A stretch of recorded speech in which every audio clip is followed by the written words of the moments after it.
Eu quero que você abra sua Bíblia comigo já em Romanos capítulo 8.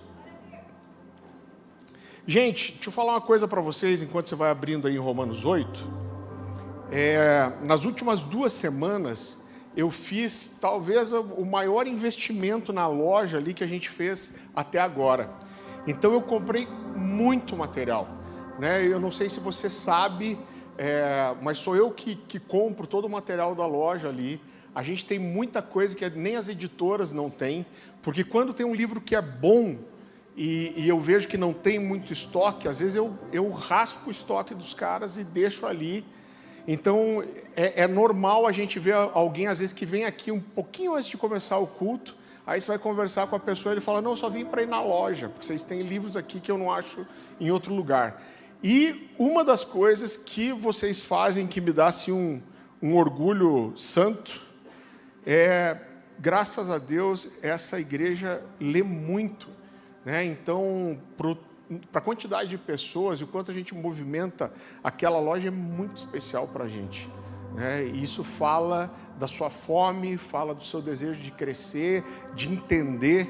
Então, nas próximas semanas, eu não tenho certeza se chega tudo até domingo que vem, mas a gente vai estar recebendo muita coisa nova ali, inclusive bíblias de estudo, material teológico, material para criança. A gente está recebendo muita coisa nova, né? Eu não sei como eu comi bola, mas eu descobri que tem uma Bíblia do Saião, com comentários do Saião, que é um dos caras que eu mais gosto. Eu pedi algumas bíblias de estudo dessas. Tem uma Bíblia nova que traz muito contexto histórico-cultural, que é uma coisa que eu gosto muito também, que é a Bíblia de estudo Igreja Primitiva. Então a gente vai estar recebendo muita coisa nova, vou falar para você ficar esperto. E eu gostaria de falar de alguns materiais que já chegaram. Essa aqui é uma indicação do reverendo Eros. Levanta a mão, reverendo. Amém. Que é o livro do Igor Miguel, que é a Escola do Messias. Eu não li o livro, mas esse cara é sinistro pregando. Ele é muito bom, esse cara. Então, é um erudito, né? Um cara assim muito teólogo mesmo, mas ele ensina a igreja de uma forma simples. Eu fiquei assim, eu estava com ele na conferência do Convergência ano passado, e cara, esse cara é muito profundo. Eu fiquei assim muito impressionado com ele, e ele vai estar inclusive dando aula na escola de missões também. Esse aqui é um livro que estava em falta fazia tempo. O Conhecimento do Santo, do Tozer, então chegou ali. Outro livro que o pessoal... Eu não sei quantos livros desse a gente já vendeu. É um livretinho muito pequenininho, mas muito bom, do Henry Nouwen, chamado Espaço para Deus. Fazia tempo que a gente não tinha, então chegou ali também. E, gente, a gente lê muita coisa falando sobre Israel, a gente tem ensinado aqui, mas eu acho que esse aqui é o livro que eu mais gostei até agora, falando de Israel, a importância de Israel. Se você ler esse livro, você vai entender tudo que a gente fala. Então, tá ali todo esse material disponível para você, como diz o Fábio Coelho, hoje com frete grátis, né? Então você pode passar ali no final da reunião. Romanos capítulo 8, versículo 18. Queridos, esse é um texto conhecido, mas eu queria começar dizendo o seguinte: esse texto é muito mal interpretado pela maioria das pessoas. A maioria das pessoas aplicam esse texto de um jeito que não é o que Paulo está falando. E o que eu quero fazer com você é mergulhar nesse texto para que a gente entenda a profundidade do que Paulo quer dizer aqui. E a palavra do Senhor diz assim, Romanos 8, 18. Porque para mim tenho por certo que os sofrimentos do tempo presente não podem ser comparados com a glória a ser revelada em nós.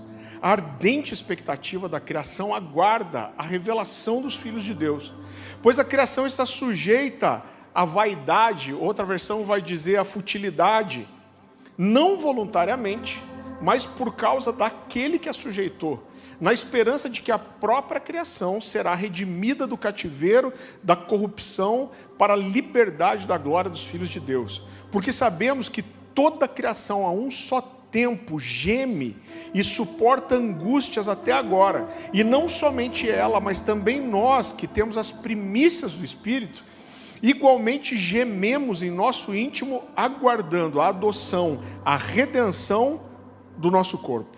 Então esse texto ele traz duas expressões que são muito fortes, né? A Bíblia fala da criação gemendo, a Bíblia fala de um anseio da criação pela revelação dos filhos de Deus. E essa declaração sempre foi muito forte para mim. Existia até uma música que a gente gostava muito, que dizia assim: a criação anseia, o mundo todo espera que sejas revelado através de nós. E essa declaração é mesmo muito forte, a música é muito boa.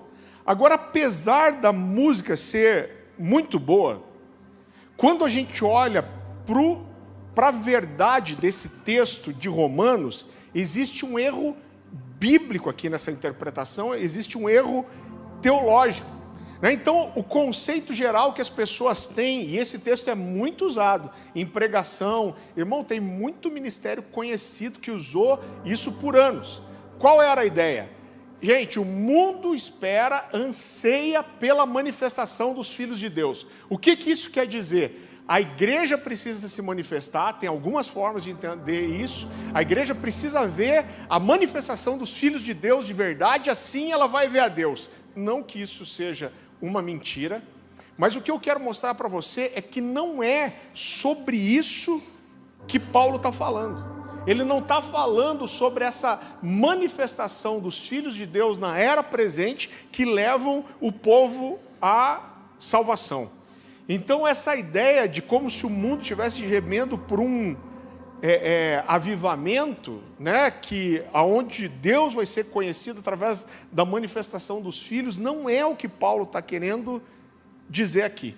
Não é exatamente sobre isso que ele está falando. Interpretar o texto dessa forma, e eu tenho que ser honesto, seria uma interpretação desonesta, forçada, indo além do que o texto diz.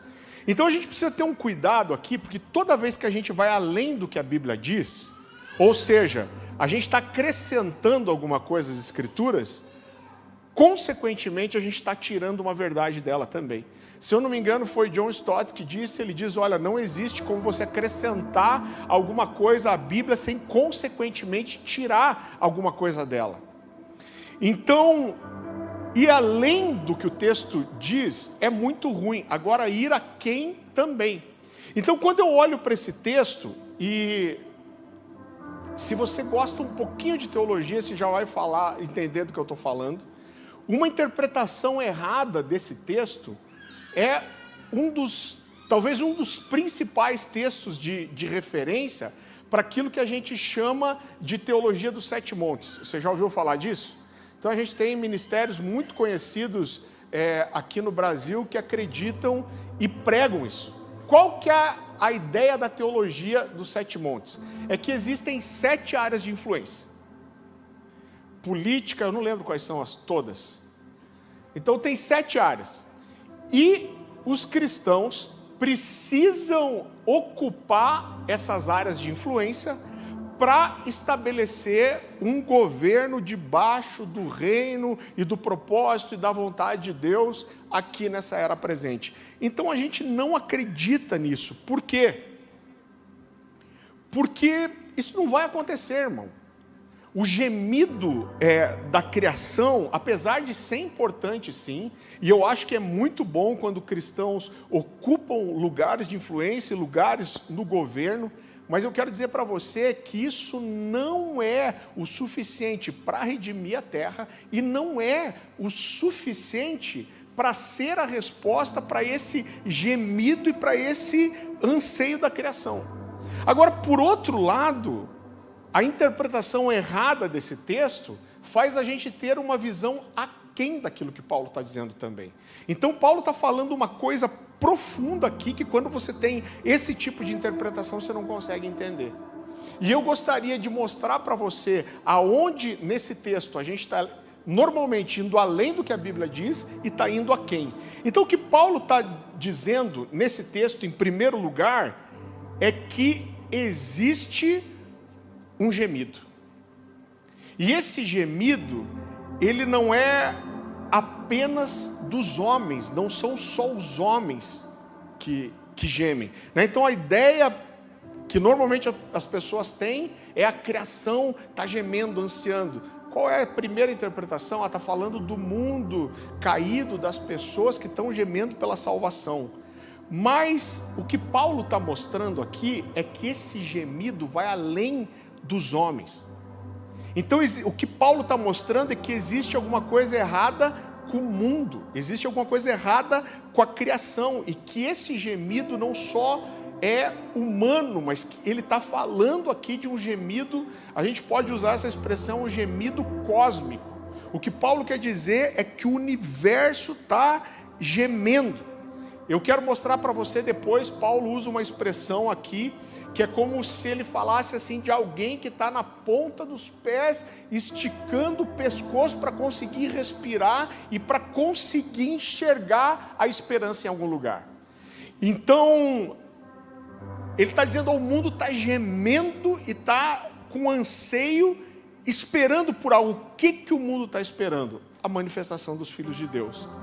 Agora aqui eu acho que a gente encontra a primeira pergunta que vai levar a gente a começar a entender o que esse texto realmente significa. É o ponto de partida para a gente começar a entender o que Paulo realmente queria dizer quando usa essas palavras. Então, isso fala da gente se manifestando com poder no mundo, ou fala de uma coisa maior, mais profunda, mais definitiva? E o que a gente vai fazer hoje é explorar esse texto com o temor devido que a gente deve fazer com as Escrituras, né? Sem forçar o que o texto diz, sem esvaziar também o que o texto diz, né? Porque o que Romanos revela é que o universo está grávido da glória de Deus.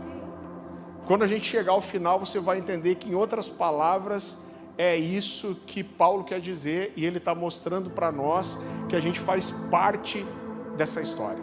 E eu acho que para entender esse texto, a primeira coisa que a gente deveria se perguntar é que ele diz que a criação anseia, e o que é essa criação aqui? A palavra grega, que é traduzida como criação, é a palavra grega ktisis. E apesar dessa palavra, em alguns textos, poder significar criação, e entenda uma coisa, esses dias eu vi alguém dizendo assim, não, a Bíblia, você não pode confiar na Bíblia. Por quê? Não, porque você pega 10 traduções e as 10 traduções vão ser diferentes. Existe uma verdade nisso? Existe. Por quê? Porque quando você pega um dicionário de qualquer língua que exista, uma palavra ela pode ter às vezes vários significados, certo? Então o que todo tradutor faz? Ele lê o contexto e na interpretação dele ele vai escolher a palavra que faz mais sentido dentro daquele contexto. Então é por isso que existem diferenças. Agora, essas diferenças não significam necessariamente que a gente está falando de coisas opostas. Mas quando Paulo usa a palavra ktisis aqui, eu quero te mostrar que Paulo não está falando da criação no sentido do homem. Em primeiro lugar, por quê? Porque Paulo fala assim, a criação geme com dores de parto e nós também. Então ele está tirando o homem aqui do gemido da criação. Outra coisa, ele está dizendo a criação foi sujeita à futilidade, não por escolha dela. Ela foi jogada nessa situação. Ele descreve uma decadência, um gemido, e ele está olhando aqui para aquilo que foi criado como um todo, e que existe uma expectativa sobre o dia que os filhos de Deus vão ser revelados. Então, quando Paulo aqui está falando da criação, ele está falando de todo o cosmos. Ele está falando de tudo que Deus criou. Então essa palavra ktisis pode falar de tudo que foi criado. Então nesse texto Paulo está se referindo a isso. E algo mais do que isso. A palavra ktisis pode significar também uma ordem que foi gerada na criação. Então quando Paulo fala que a criação geme, ele está dizendo assim, olha, esse gemido não é só do homem, esse gemido é de toda a criação, é de tudo aquilo que Deus criou. Ele está dizendo que a criação foi sujeita à inutilidade ou à futilidade. A palavra grega aqui é mataiotes, que fala de uma sensação de que existe alguma coisa errada. Então, é muito interessante, porque, por exemplo, quando a gente olha para as Escrituras, a gente vê que Deus, ele cria a terra e ele coroa a criação com o homem. E Deus fala assim: você vai sujeitar todas as coisas, você vai sujeitar os animais. Então Deus dá um trabalho para o homem. Tem gente que acha que o trabalho foi uma maldição, né? Fala assim: não, a maldição começou quando o trabalho foi maldição. Deus amaldiçoou o homem, ele tinha que trabalhar. Na verdade, o trabalho sempre existiu. O que aconteceu depois da queda é que esse trabalho se tornou penoso, difícil, pesado. Agora o trabalho sempre existiu. Agora existiu uma ordem na terra que era perfeita. E olhe como Deus relaciona isso. Já no começo de Gênesis, você lembra da história? A Bíblia diz que Caim matou Abel. Depois Deus vai encontrar com Caim e fala assim: aonde está seu irmão? E aí Abel, sem vergonha, fala assim: eu por acaso sou tutor do meu irmão? Sei lá onde ele está. E aí Deus fala para ele assim: você derramou o sangue do seu irmão na terra. E Deus diz assim: e agora a terra clama por justiça. E Deus diz depois: e quando você trabalhar, a terra, ela não vai mais dar seu fruto. Então o que isso está mostrando para nós? Que a queda e o pecado não só matou Abel, mas feriu a terra e trouxe uma desordem para aquilo que Deus tinha criado. Então a criação não funciona como ela deveria, uma desordem, uma decadência, né? E o que Paulo está mostrando para a gente é que essa queda não é só uma queda moral em relação ao pecado, mas ela é uma queda estrutural. Então toda a criação e essa ordem que Deus criou das coisas, ela foi comprometida. E Paulo vai dizer daí que existe uma ardente expectativa para ver isso em ordem. Essa ardente expectativa é a palavra grega, uma palavra difícil, apocaradóquia, que é o que eu falei. Fala da imagem de alguém que está se esticando na ponta dos pés, esticando o pescoço para tentar respirar e tentar encontrar alguma coisa que dê esperança. E depois disso, Paulo fala das dores como dores de parto. Então ele está fazendo uma metáfora aqui. Ele está dizendo: existe um gemido da criação, e esse gemido é como uma dor de parto. Por que Paulo está dizendo que essa dor e esse gemido é uma dor de parto? É muito importante você entender isso para que a gente consiga entender o resto. Por quê? Porque essa dor e esse gemido não é uma dor e gemido de morte, mas é uma dor e gemido que antecede o nascimento de uma nova vida.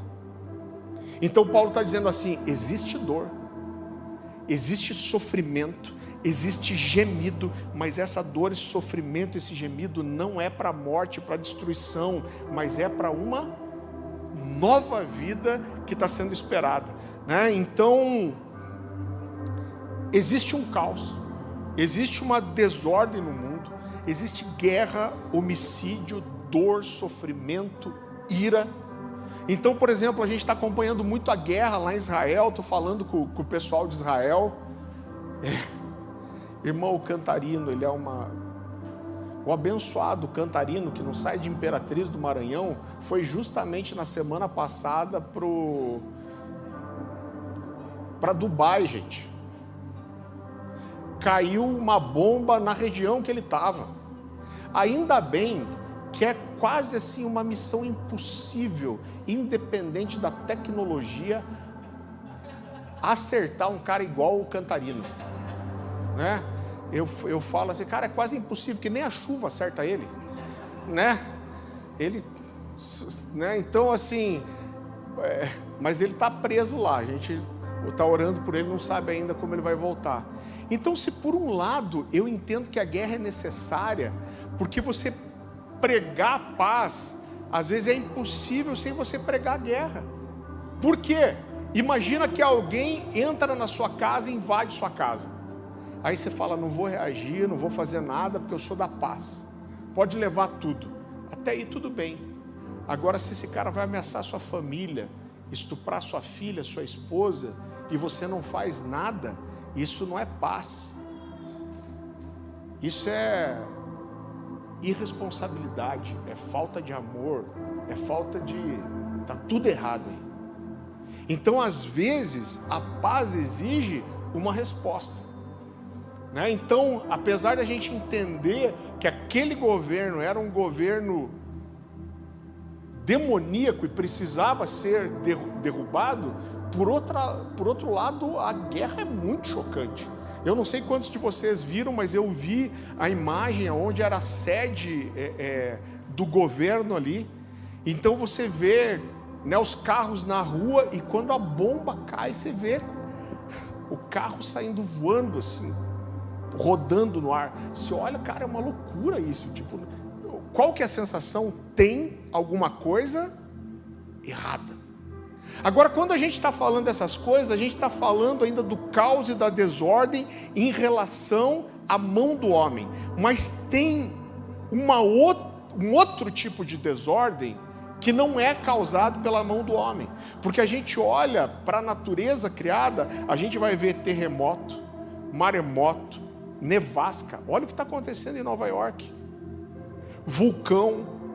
Então tem uma desordem na criação. A ordem que Deus criou, ela foi comprometida. Então a natureza criada, o cosmos, essa ordem foi comprometida, e existe um anseio da criação que geme dores de parto até a manifestação dos filhos de Deus. Por quê? Por que ela tem dores de parto até a manifestação dos filhos de Deus? Alguém arrisca dizer? Porque o que significa aqui, querido, a manifestação dos filhos de Deus? A Bíblia não está falando aqui, em primeiro momento, de um avivamento, e nem de os filhos de Deus estarem ocupando lugares estratégicos no governo, nem exercendo a sua influência. Não é sobre isso que a Bíblia está falando. Mas o que é então? Eu quero que você leia o texto de volta comigo. Vamos de volta, Romanos 8, 20. Vamos entender agora o que é essa manifestação dos filhos de Deus. Pois a criação está sujeita à vaidade, não voluntariamente, mas por causa daquele que a sujeitou, na esperança de que a própria criação será redimida do cativeiro da corrupção, para a liberdade da glória dos filhos de Deus. Porque sabemos que toda a criação a um só tempo geme e sofre angústias. E não somente ela, mas também nós que temos as primícias do Espírito, igualmente gememos em nosso íntimo, aguardando a adoção de filhos, a redenção do nosso corpo. Então, vou fazer a pergunta de volta. O que é aqui a manifestação dos filhos de Deus? Alguém arrisca dizer? Caramba, é isso aí mesmo. Eu estava torcendo para alguém errar, para a gente dar risada. Não, mas é isso mesmo. O que a Bíblia está dizendo aqui que é a esperança? A esperança é a manifestação dos filhos de Deus. Paulo está relacionando aqui a glorificação do corpo. Qual é o sentido, a conexão aqui? Quando o nosso corpo vai ser glorificado? Quando Jesus voltar. Então, gente, do que Paulo está falando? O que é a manifestação dos filhos de Deus que a criação está gemendo e ansiando?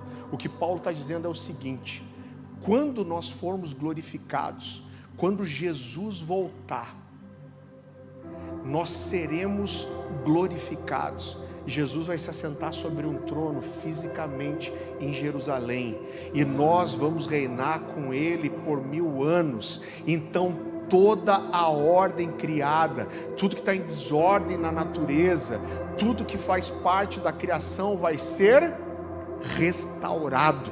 Então essa manifestação aqui dos filhos de Deus está falando especificamente sobre um período que começa com o início do milênio. Você está me entendendo? Por quê? E aqui a gente precisa consertar uma coisa, porque quando a gente olha para o enredo da salvação e para tudo aquilo que Deus criou e o propósito de Deus em salvar o homem, isso não acaba com um monte de alma flutuando ou com a gente transformado em um monte de anjinho gordinho tocando harpa sentado numa nuvem. O final do enredo da salvação termina com o que, gente? Termina com cidade, com rio, com árvore, termina com uma terra restaurada, termina com o governo debaixo do Messias, estabelecendo um governo santo, justo, reto, sem sofrimento na terra. Fala de todas as coisas voltarem à ordem, fala do leão se deitando junto do cordeiro, aonde não haverá choro nem lágrima, e toda a criação vai ser redimida para o processo, para o propósito inicial de Deus. Então o que a gente está vendo aqui é que Romanos 8 está fazendo uma ponte entre o Éden e entre a Nova Jerusalém. Ele está dizendo, quando o homem for glorificado, significa que Jesus voltou. Então esse homem glorificado e o Messias vão reinar sobre essa terra e todas as coisas vão ser restauradas. E nós, os santos, vamos reinar com Ele. E Ele vai restabelecer a ordem de todas as coisas. Então a gente precisa entender o que nisso? Que o anseio da criação, o gemido da criação, é um gemido por Maranata. Esse é o gemido.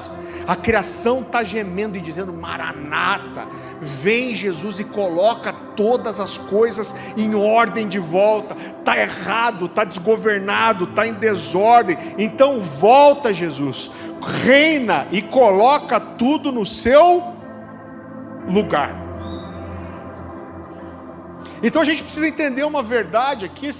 Eu acho que 1 ou 2 semanas atrás, volta e meia aparece isso. Eu estava vendo uma matéria falando de um novo meteoro que apareceu e as probabilidades, né? Então os cientistas fazendo cálculos matemáticos de qual seria a probabilidade percentual desse meteoro atingir a Terra.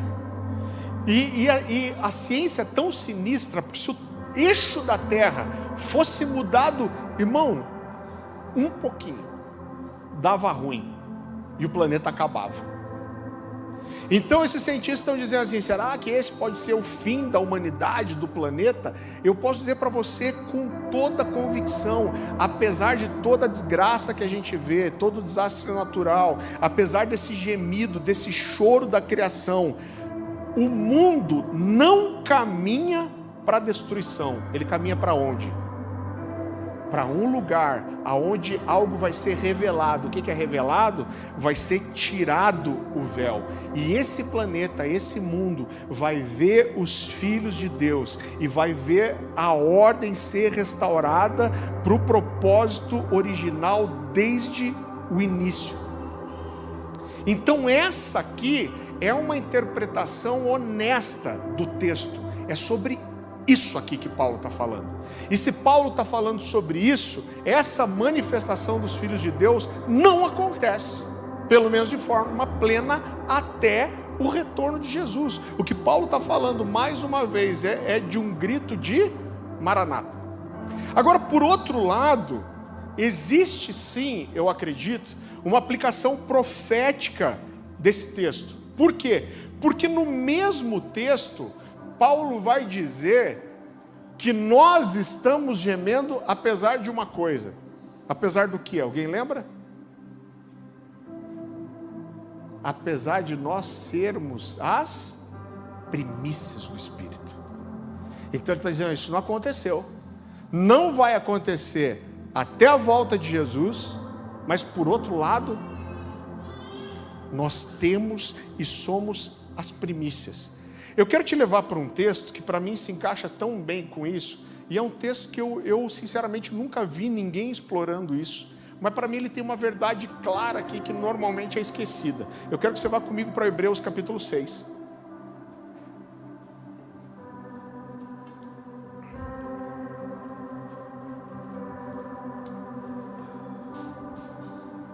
Hebreus capítulo 6, a gente vai ler a partir do versículo 4. Só antes da gente ler o versículo 4, olha um pouquinho aqui para mim. Esse texto é um texto que a gente gosta muito de usar para bater no pessoal da hipergraça. Por quê? Porque o autor de Hebreus está falando aqui de alguém que teve um envolvimento profundo com Deus. Não só de experiência, mas de revelação. Então o autor de Hebreus vai começar a dizer assim, é impossível que alguém que foi iluminado, ele está falando de alguém, ele fala de um monte de coisa que a gente conhece, fala alguém que conheceu a verdade, alguém que se tornou participante do Espírito Santo, alguém que recebeu a graça de Deus, alguém que conheceu a palavra. Pô, se esse cara não é salvo, eu não sei quem é. E aí ele vai continuar dizendo assim, se desviou e escolheu abandonar o Senhor e a verdade, aí ele vai dizer assim, é impossível, existe um nível que é impossível esse cara encontrar um lugar de arrependimento, restando para ele só uma expectativa de juízo. Só que esse texto ele fala de várias coisas que nós conhecemos muito bem, mas tem um detalhe ali, que a gente não presta atenção para pensar o que é. Vamos olhar o texto então? Hebreus capítulo 6, a partir do versículo 4, a Bíblia diz assim, ora, para aqueles que uma vez foram, então ele vai falar de várias coisas que a gente sabe o que é, iluminados. O que é ser iluminado no contexto aqui? É ver a verdade. Provaram o dom celestial. Qual é o dom celestial que ele está falando aqui? É experimentar a graça de Deus. Tornaram-se participantes do Espírito Santo. A gente sabe o que é isso, receberam o Espírito. Experimentaram a boa palavra de Deus, conheceram a palavra, mas depois ele vai dizer assim, e experimentaram os poderes do mundo que há de vir. Outra versão vai dizer assim, experimentaram os poderes do mundo vindouro. Então o que ele está dizendo? Ele está dizendo que tem pessoas que estão chegando a um nível em Deus, que conseguem ter algum tipo de experiência com poderes de um mundo que ainda não está estabelecido. Consegue experimentar o poder de um mundo que ainda virá. Do que isso está falando? Irmão, está falando desse tempo aonde Jesus vai reinar. Então, o que isso significa? Significa que existe uma espécie de uma antecipação, né? É claro que em certa medida, mas o que Paulo está mostrando, ou, aliás, o autor de Hebreus está mostrando, é que em certa medida, nós podemos não só anunciar a glória que está para vir, mas em certa medida, nós podemos manifestar parte desse reino vindouro. É claro que não antecipando a glorificação do corpo, a ressurreição, mas a gente pode dizer assim que se a gente não é o filme da eternidade, a gente é o trailer. A nossa vida pode dar um spark, um sinal daquilo que vai ser o mundo vindouro. E no final das contas, o que a gente precisa entender sobre tudo isso é que Romanos 8 não é um texto para a gente se sentir melhor. Mas o propósito de Paulo em Romanos 8 é fazer um convite para que a gente possa olhar para a verdade da perspectiva correta.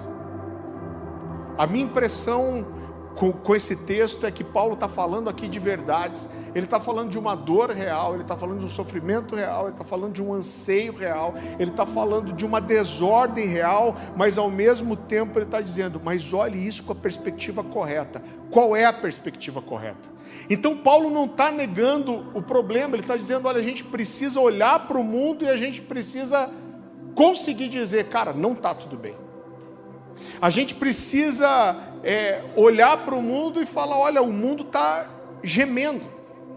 O que depois Paulo diz, nós gememos também. Então o que ele está querendo dizer é o seguinte, a gente precisa olhar para a igreja e também conseguir dizer, olha, não está tudo bem com a igreja.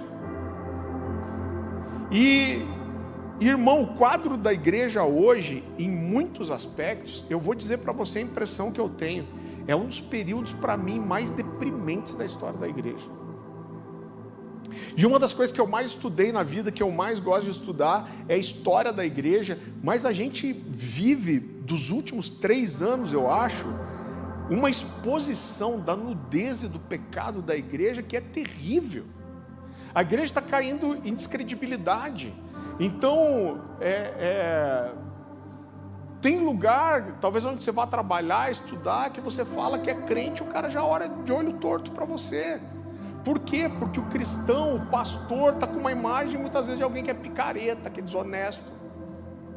Então a gente tem aí nos últimos 3 anos, os maiores ministérios do mundo caíram em escândalo financeiro e moral, gente.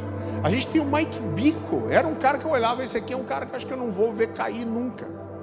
E pô, era um dos caras mais desgraçados, sem vergonha que existe. Desculpa a minha sinceridade, mas essa é a verdade. O cara ficou 40 anos enganando a igreja, se relacionando com um monte de mulher, sem vergonha.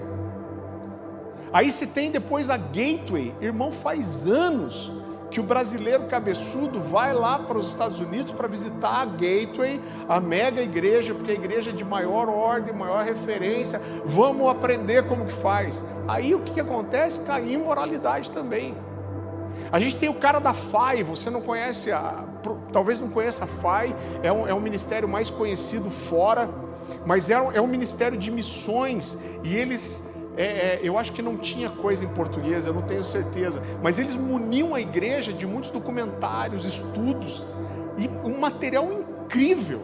Tem um material do Dalton Thomas, que é esse cara que caiu da FAI, chamado A Controvérsia de Sião. É um livro maravilhoso para a gente entender Israel, mas caiu, irmão, imoralidade também.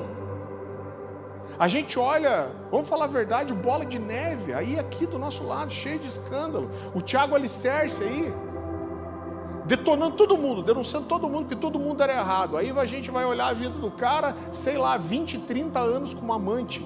Então a vergonha da igreja está sendo exposta de um jeito que eu não consigo olhar para a história e lembrar disso. A gente olha para a história do Jimmy Swaggart, eu não sei quantos anos atrás que ele caiu atrás, é terrível. A gente lembra até hoje tem o vídeo do Jimmy Swaggart confessando o pecado dele. Mas, irmão, nos últimos 3 anos a gente teve uns 15 Jimmy Swaggart aí. Então a situação está caótica. Agora, quando Paulo olha, qual é a perspectiva que Paulo está ensinando para a gente? É quando Paulo olha para essa dor que está acontecendo, essa desordem, Paulo não chama isso de derrota, ele chama isso do quê?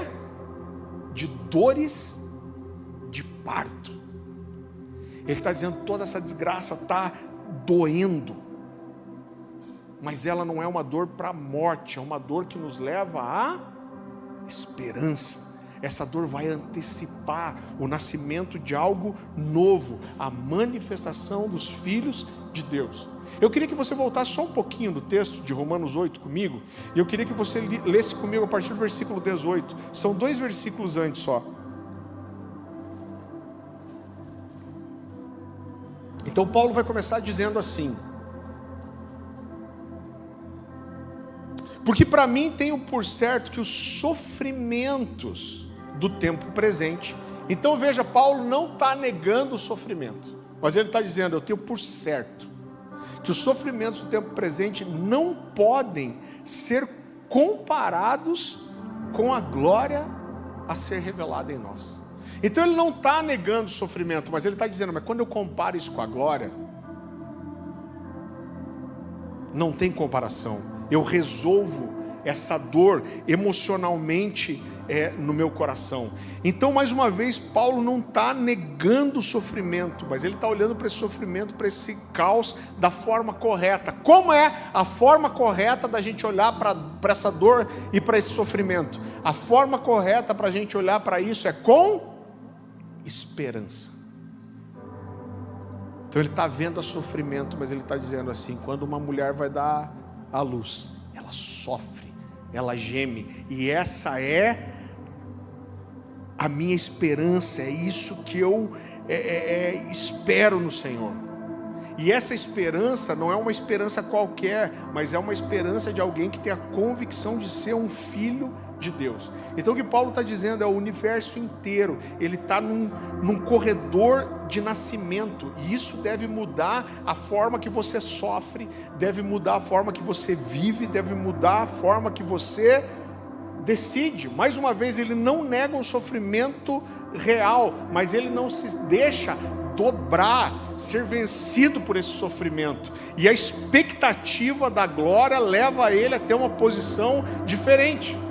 Eu queria comparar esse texto de Romanos com outro texto que Paulo fala dessa expectativa da glória de Deus. Eu queria que você fosse comigo para 2 Coríntios.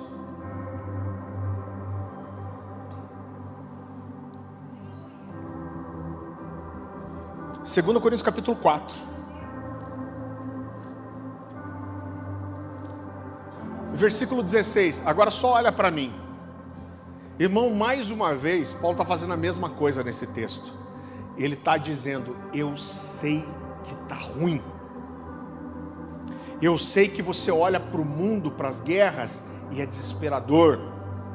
Eu sei que a gente olha para a igreja, para a imoralidade de Corinto, que era uma igreja cheia de moralidade. Ele está dizendo, eu sei que o quadro é terrível. Então eu não estou negando a verdade, mas ele começa esse texto dizendo assim, por isso não desanimamos. Ele está dizendo, tenha a perspectiva correta. Então vamos ler lá, 2 Coríntios capítulo 4, versículo 16. Por isso não desanimamos, pelo contrário, mesmo que o nosso ser exterior se desgaste, o nosso ser interior se renova dia a dia. Porque a nossa leve e momentânea tribulação, repita comigo, leve e momentânea tribulação, produz para nós um eterno peso de glória acima de toda comparação. O que a questão aqui é a comparação. Na medida em que não olhamos para as coisas que se veem, mas para as que não se veem, porque as coisas que se veem são temporais, mas as que não se veem são eternos. Então, irmão, vamos falar uma verdade. Paulo fala aqui da sua leve e momentânea tribulação. Vamos falar a verdade, a tribulação de Paulo não foi leve e nem momentânea. Paulo vai falar da vida dele, ele fala assim, esses caras estão exaltando a si mesmos. Ele falou, então eu vou dizer quem eu sou. Junta tudo que esses caras sofreram aí, eu sofri mais. Ele diz, eu sofri naufrágio, picada de cobra, fui chicoteado pelos judeus, fui ferido de vara pelos romanos, sofri naufrágio, picada de cobra, que parecia o Joseph Klimber, tudo que tinha de ruim acontecia com Paulo. Então, irmão, não foi leve. Ele diz fome, nudez, tudo quanto é tipo de tribulação. Aí ele fala perigo no mar, perigo na terra, perigo na lua, perigo dos irmãos, perigo de bandido, perigo... Irmão, você olha, o cara fica deprimido até. O cara deprimido nesse texto, ele... Nem vou falar o que acontece. Então a tribulação dele não foi leve e não foi momentânea. Paulo passou anos preso. A gente visitou lá, esse mês passado, a prisão Amertina, um buraco, aonde Paulo ficou os últimos meses da sua vida. Saiu de lá para ter a cabeça cortada. Paulo teve anos e anos, décadas de sofrimento, de perseguição, mas como que é leve e momentânea? Então o que Paulo está fazendo aqui é uma comparação com aquela balança romana, que foram os romanos que inventaram. Hoje faz muito tempo que eu não vejo isso, mas eu lembro que quando eu era criança, meus pais iam naquelas mercearias, tinha muito, você sabe aquela balança, que ela tem 2 pratos, então de um lado você põe os produtos, e do outro você põe os pesos de metal. Quando equilibra, você descobre quanto peso tem ali. O que Paulo está querendo dizer é o seguinte, eu estou pegando a minha tribulação, e eu estou colocando no prato, e a balança? Ele diz, mas ele está fazendo uma comparação. Ele está dizendo, pode parecer terrível, mas quando eu coloco a glória que me está proposta do outro lado, existe um incomparável peso de glória. Porque quando ele põe a glória desse lado, é esse lado da balança que baixa. Ele está dizendo, é incomparável o peso da tribulação com o peso da glória, a expectativa da glória. Então existe um ponto-chave aqui dessa perspectiva de eternidade, do que é ser filho de Deus. E o que Paulo quer ensinar para a gente é que se o nosso cristianismo só funciona quando tudo está dando certo, isso não é cristianismo, isso não é esperança. O que Paulo está querendo dizer é que se a fé da nossa vida cristã só consegue adorar quando tudo está bem, isso não é adoração. Então existe um tipo da vida dos filhos de Deus que ela começa agora. E essa vida, irmão, ela não precisa negar o gemido, mas também ela não precisa se prostrar diante dele. Então é importante entender que a redenção antecipada, né, que Paulo está falando aqui, e é muito interessante porque ele fala de uma redenção e uma glorificação não da alma, mas do corpo. Agora, por que Paulo não fala de uma redenção da alma? Ele vai falar de uma redenção do corpo. Porque essa antecipação, esse prenúncio da glória de Deus, ela precisa envolver não só a nossa alma, mas ela precisa envolver sim o nosso corpo. Porque quando a Bíblia diz que o nosso corpo vai ser glorificado, irmão, isso aqui me mexeu tanto comigo quando eu comecei a estudar isso. Porque quando a gente imagina esse corpo glorificado, a gente imagina quase assim uma coisa que na verdade é só espiritual. Mas você já pensou que com o nosso corpo glorificado, a gente vai governar, a gente vai ter relacionamento, vai haver trabalho, a gente vai comer, a gente vai... Então essa antecipação dessa glorificação do corpo precisa envolver inclusive o nosso corpo. Então se a gente é a primícia desse corpo glorificado que há de vir, essa primícia aqui precisa envolver meu corpo agora. Isso significa que o conhecimento, a revelação dessa porção, dessa primícia, tem que envolver a minha agenda, a minha sexualidade, o meu dinheiro, o meu temperamento, os meus hábitos, os meus olhos, a minha boca, a minha vida inteira.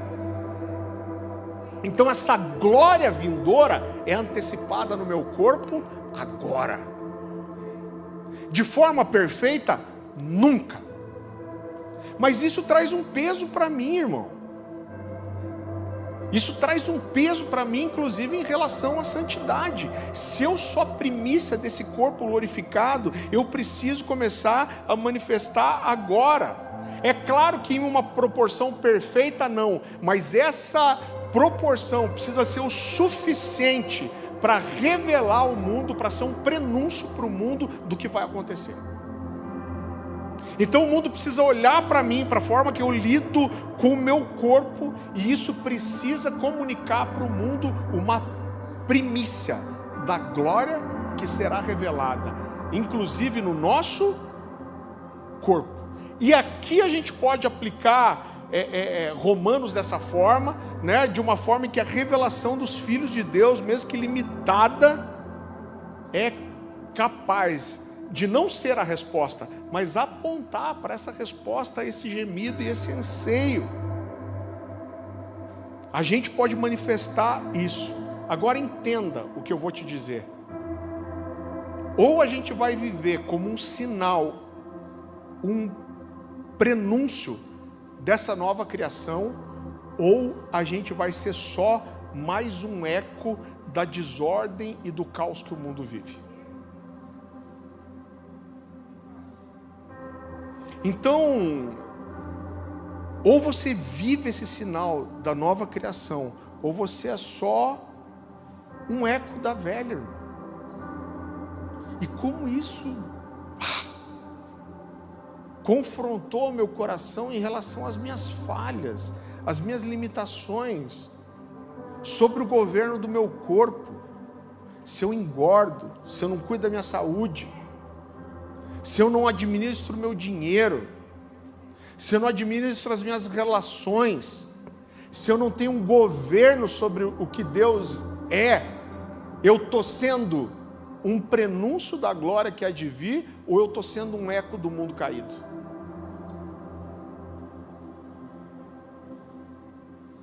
Então, quando o mundo, os parentes, a esposa, olha para a desordem na sua vida, ela vai ver um prenúncio do corpo que vai ser glorificado, ou ela vê só o ecoar do mundo que está em desordem? Olha como isso pesa a responsabilidade para nós de um jeito que eu não sei dizer para você.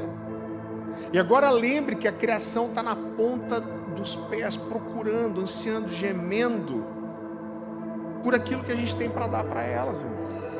Não de uma forma perfeita, absoluta, mas como um prenúncio, como uma primícia. Então eu costumo dizer assim, com certeza você conhece gente que nunca pisou numa igreja, que talvez nunca tenha ouvido o evangelho direito. Estava falando com o Paulo e com a Ariadne, eles estavam falando de um lugar específico, que eles foram evangelizar, estão traduzindo Bíblia para essa língua, nem existe o nome Jesus na língua deles. Então com certeza você conhece gente que nunca pisou numa igreja. Agora minha pergunta para você: se você fosse o único prenúncio de eternidade, prenúncio de glória, que essa pessoa tivesse a chance de conhecer na vida, que tipo de glória e que tipo de Jesus ela ia descobrir em você?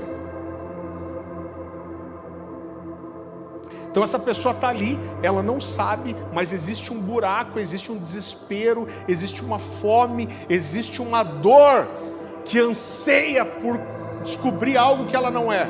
Aí ela encontra você. O que você é? Uma primícia da glória que há de vir? Ou você só é mais um eco da desordem que foi estabelecida? Você entende o peso da responsabilidade? Irmão, isso mexe com o meu coração, porque uma coisa que a gente tem falado para a igreja, a gente nunca destacou isso nesses anos, é o peso que a gente tem aqui como liderança sentido em relação ao evangelismo. Eu não estou só falando de fazer evangelismo de rua, a gente pode muito bem fazer isso, as missões, mas a gente precisa falar de Jesus para quem está perto da gente. Esse cara está desesperado, gemendo, ansiando por aquilo que você tem. Existe uma frase que ela parecia bonita, ela tocava na gente, que dizia assim: pregue, e se for necessário, use palavras. Irmão, é bonita pra caramba, mas é uma bobagem. Por quê? Porque todo o evangelho vai falar da importância de anunciar as boas novas. Como crerão se não ouvirem? E como ouvirão se não há quem pregue, quem fale? Irmão, você precisa falar de Jesus aonde você for. Aonde você pisar com o seu vizinho, com quem mora no andar do seu prédio, quando você vai levar seu filho no parquinho do condomínio, você encontra uma mãe, a gente precisa falar do evangelho. Nós precisamos ser esse ecoar da eternidade, esse ecoar da glória que está por vir. Esse peso precisa vir ao nosso coração. Então, se for para eu falar de um desejo no meu coração principal em relação a essa palavra, gente, nós precisamos, mesmo que Romanos fale da glorificação, é isso que nós não podemos manifestar de forma completa, mas nós podemos apontar para a criação que geme, ser uma primícia daquilo que pode esperar por ela. Você recebe essa palavra? Queria que você abaixasse sua cabeça, fechasse seus olhos. Senhor Jesus, o Senhor sabe o quanto essa palavra tem queimado no meu coração, quanto o Senhor me incomodou em relação a esse texto, Senhor. Quantas semanas isso ficou martelando no meu coração. Eu comuniquei isso da melhor forma que eu pude, mas a verdade é que só o Teu Espírito pode tornar a Tua palavra viva, ativa. Só o Teu Espírito pode nos convencer. Eu te peço agora que Teu Espírito venha, Senhor, como uma espada, como uma flecha quente que fere o nosso coração em relação a essa verdade. Eu te peço que essa convicção que alcançou Paulo, Senhor,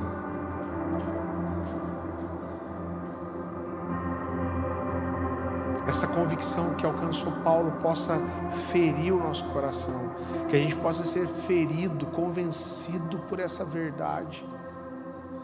Eu te peço que o Senhor traga sobre nós esse peso que existe no seu coração em relação à criação, à ordem criada, em relação àqueles que gemem, Senhor.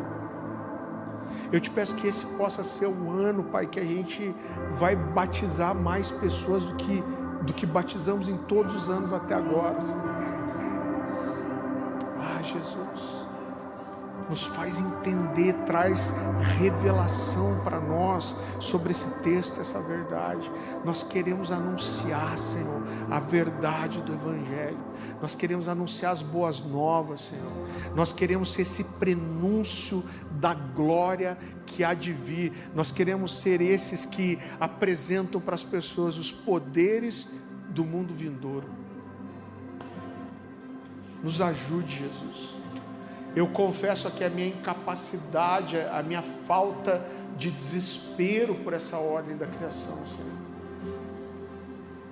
Nos ajuda, Jesus. Pois recebi do Senhor o que também entreguei a vocês, que o Senhor Jesus, na noite em que foi traído, tomou o pão e, tendo dado graças, partiu e disse: isso é o meu corpo que é dado em favor de vocês, façam isso em memória de mim. Da mesma forma, depois da ceia, ele tomou o cálice e disse: esse cálice é a nova aliança no meu sangue.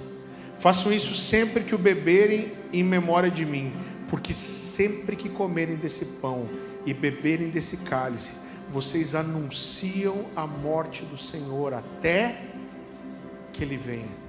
Senhor, como nós temos falado aqui, nós entendemos que a ceia, ela junta passado, presente e futuro.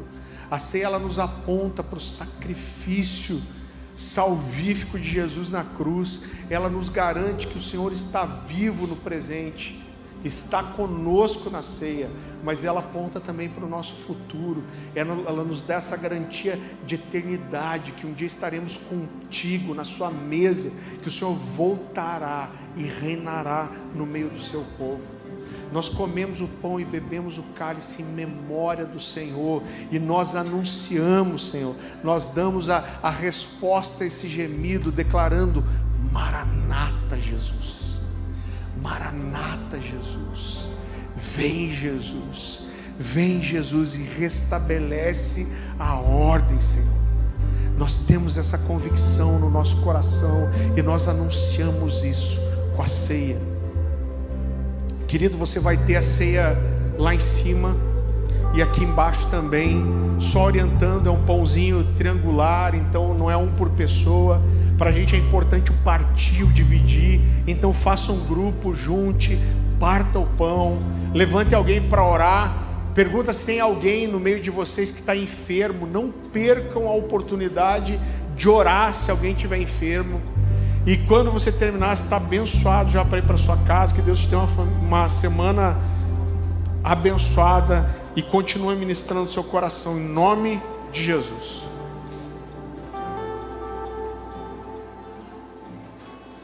Maranata,